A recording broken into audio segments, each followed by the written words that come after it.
a girl from Florida vanished. The horrifying reason for her absence is revealed. Welcome to USA Stories channel. Do not forget to subscribe and activate the bell button to receive all new updates. Now let's go to the story. David Lambert, a Florida guy, was sitting in the interrogation room, waiting tensely for the policeman to return. The only sound in the room was the ticking of the clock.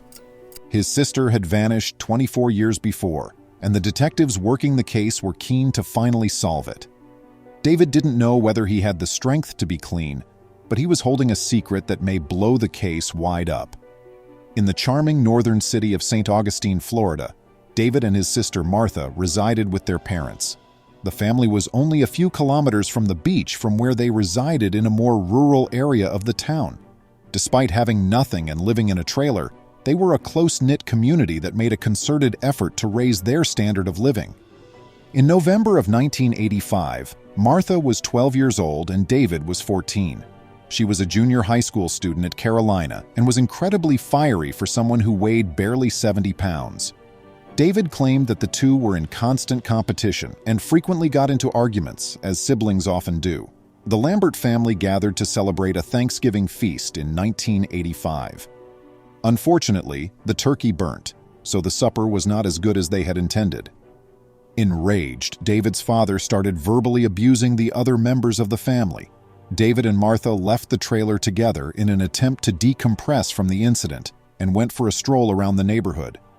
The youngsters discovered Florida Memorial College's deserted campus as they were aimlessly exploring the area. Though it was in pretty bad condition, the youngsters loved to play in this area. However, it served as a kind of private playground for the impoverished children in the neighborhood. Regretfully, this would be the final instance in which Martha was seen alive. When the siblings departed the deserted college campus, Martha disappeared. This would be the start of an intense probe that would take more than 20 years to complete. The police had very little information to work with when they started the inquiry.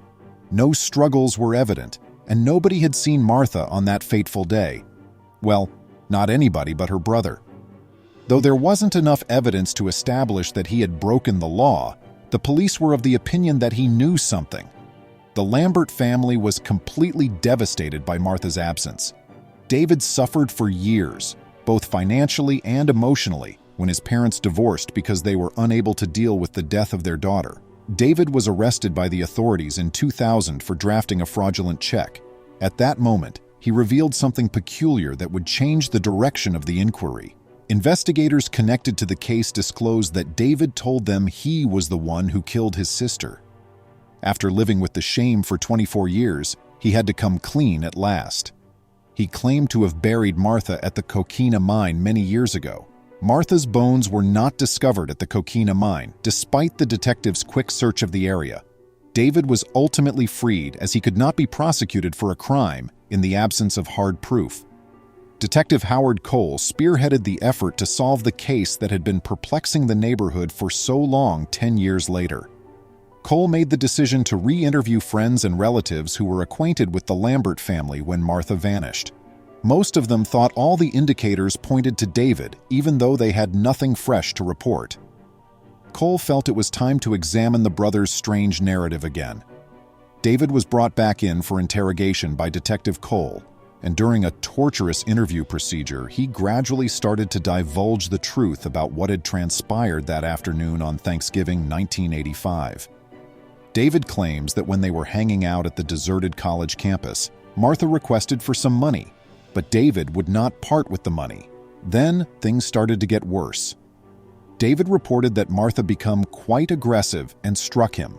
Not wishing to start a quarrel with his sister, David shoved Martha back in retaliation, causing her to slip and fall backward. Sadly, as she hit the ground, a sharp metal fragment protruding from the ground penetrated her head. David thought he had murdered his sister ever since the injury turned out to be deadly. Cole's report on the confession states that David's first goal was to support his sister.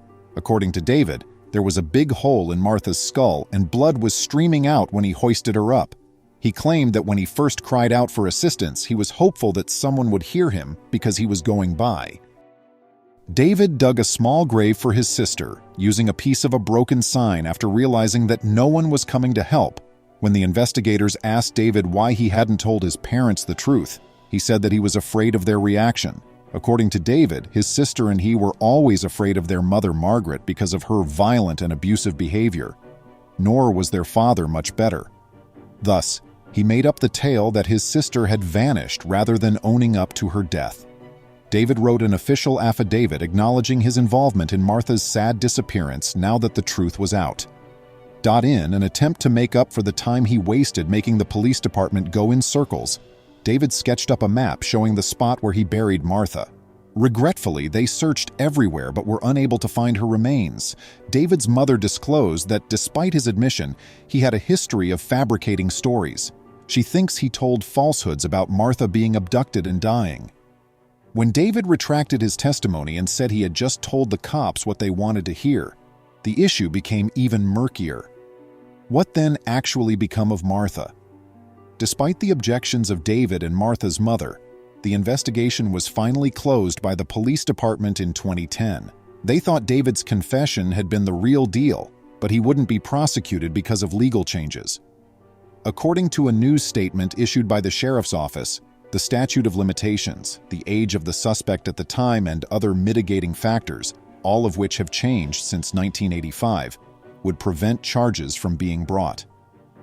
Regretfully, we might never discover Martha's fate. David may carry the truth to his grave, since only he truly knows what transpired on that day in 1985. Please remember to subscribe to our channel, give us a thumbs up, and turn on the notification bell so you won't miss any of our videos. If you enjoyed the tale, the next video that plays on your screen will probably move you too.